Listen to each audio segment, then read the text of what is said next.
हैं बलराम जी के साथ, और वहीं उनके एक परम सखा मिलते हैं सुदामा, जहां पर तीनों जन जाकर वहां पर विद्या ग्रहण करते हैं। और विद्या ग्रहण करने के बाद अपने गुरु जी से कहते हैं कि गुरु जी, इस विद्या का, गुरु दीक्षा का मैं आपको उपहार क्या दूं।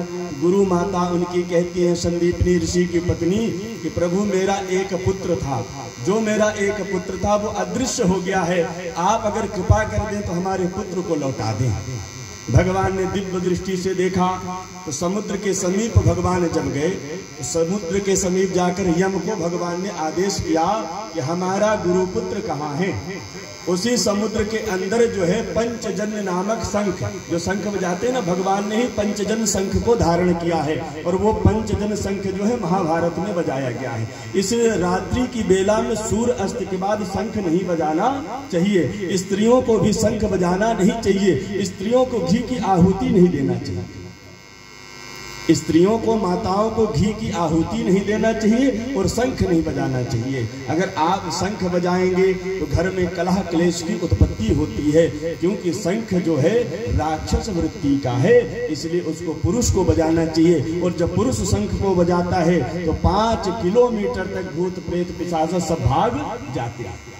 अब भगवान जब समुद्र के पास पहुंचे, यम को आदेश करते हैं कि हमारे गुरु पुत्र को ढूंढ के लाओ। यम कहता है कि प्रभु, इस समुद्र में तो आपके गुरु पुत्र नहीं है, हो सकता है कहीं और हो। बोले कहाँ होंगे? तो बोले पंचजन नामक जो राक्षस है, शंखचूर्ण नामक जो शंख है, उसी ने आपके पुत्र का अपहरण किया। अब भगवान जब शंखचूर्ण नामक दैत्य के पास पहुंचे तो चारों तरफ से महाराज वहां पर किवाड़ लगा हुआ था, और वो छोटे छोटे बालकों का ही अपहरण करके जो है उनको बंद किया था। अब जब बंद किया था तो भगवान की ऐसी दृष्टि थी कि अगर एक बार किसी के ऊपर पड़ जाए तो मोक्ष हो जाता था, कल्याण हो जाता था।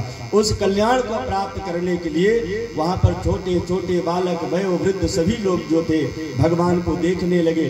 भगवान ने एक ही झटके में जो है शंखचूर्ण का वध किया, और जितने भी वहां पर बालक थे उनका सबका उद्धार किया। फिर उन बालकों को लाकर भगवान ने अपने गुरु पुत्र को दिया, और गुरु पुत्र को देने के बाद उनको गुरु जी ने कहा कि आज से आपके पास जो विद्या आई है, उस विद्या का इस संसार में कोई भी व्यक्ति सामना नहीं कर सकता। गुरु गृह गए पढ़न रघुराई, अल्पकाल सब विद्या पाई। भगवान ने विद्या को प्राप्त किया है, क्योंकि विद्या भगवान के पास स्वयं चल के आ रही थी।